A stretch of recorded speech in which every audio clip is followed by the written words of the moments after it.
pernah mendapatkan sebuah kisah dari kawan saya. Dia mendapatkan kisah itu dari gurunya, dan gurunya ini mendapatkan kisah dari orang yang memiliki pengalaman tersebut.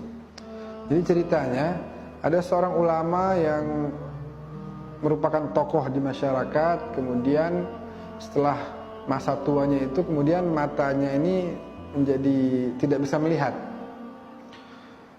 Jadi setiap kali ada tamu datang, anaknya bisikin, "Abah, ini Fulan bin Fulan datang." Baru dia sambut. "Oh, apa kabar? Bagaimana?" Ditanyalah kabarnya, kondisinya, pekerjaannya, kesibukannya, dan lain sebagainya. Tiap ada tamu datang seperti itu. Sekali waktu ada tamu datang, kemudian dikasih tahu, "Abah, ini Fulan bin Fulan." Lalu kemudian dia sambut. Kembali beberapa hari setelah itu, kembali lagi si Fulan bin Fulan ini. Ketika kembali, sebelum anaknya memperkenalkan bahwa yang datang ini Fulan bin Fulan, ayahnya udah ngomong, "Ahlan wa sahlan, selamat datang Fulan bin Fulan." Anaknya tanya, "Abah kok tahu? Saya belum kasih tahu yang datang siapa. Kok Abah udah sebut namanya?" Dia bilang, "Karena orang ini kalau datang aromanya beda. Wanginya itu Abah belum pernah cium yang seperti ini indahnya. Luar biasa." Akhirnya begitu. Sekian kali datang, beberapa kali, dan akhirnya ditanya, "Antum punya minyak wangi ini mereknya apa?" Gitu ya. Karena wangi betul. Indah sekali, saya belum pernah cium wangi yang seperti ini.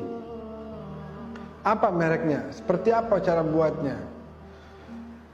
Lalu kemudian dia bilang, "Saya sebenarnya nggak pakai minyak wangi." Oh, kaget si ulama. Kok bisa nggak pakai minyak wangi, tapi wanginya luar biasa indahnya. Bukan hanya itu, dia pulang, wanginya masih ada di rumah si ulama tersebut. Akhirnya dia cerita, dia bilang, "Karena antum tanya, wahai syekh, maka saya akan jawab bahwasanya saya nggak pakai minyak wangi sebenarnya. Jadi ceritanya, saya ini sudah pensiunan. Karena sudah pensiunan, nggak ada kerjaan. Jadi dari pagi sampai malam, ya saya pegang tasbih, hanya baca zikir sholawat kepada baginda Nabi Muhammad sallallahu alaihi wasallam.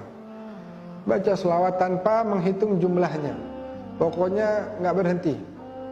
Ya, selain saat dia lagi makan, atau lagi kamar mandi, atau lagi tidur.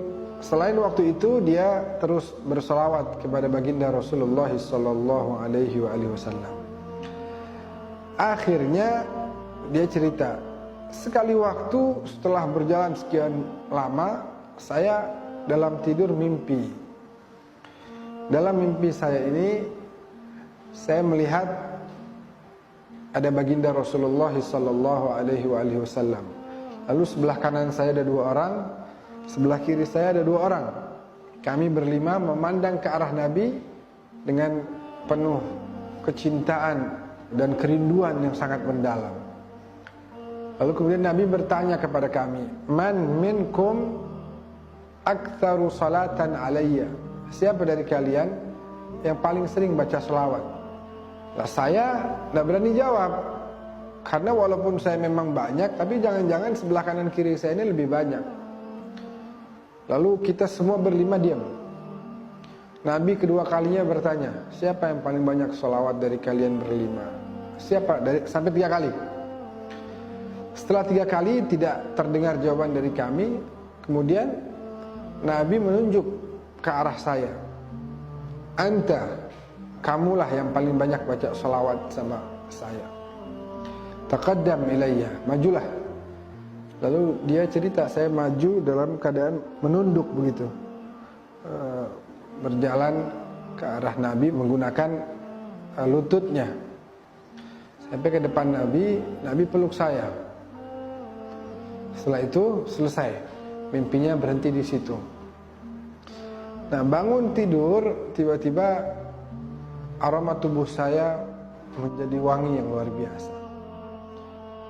Oleh karena itu, kaum muslimin, muslimat yang dimuliakan oleh Allah Subhanahu wa taala, jangan sia-siakan waktu, perbanyaklah baca salawat kepada Nabi Muhammad sallallahu alaihi wasallam.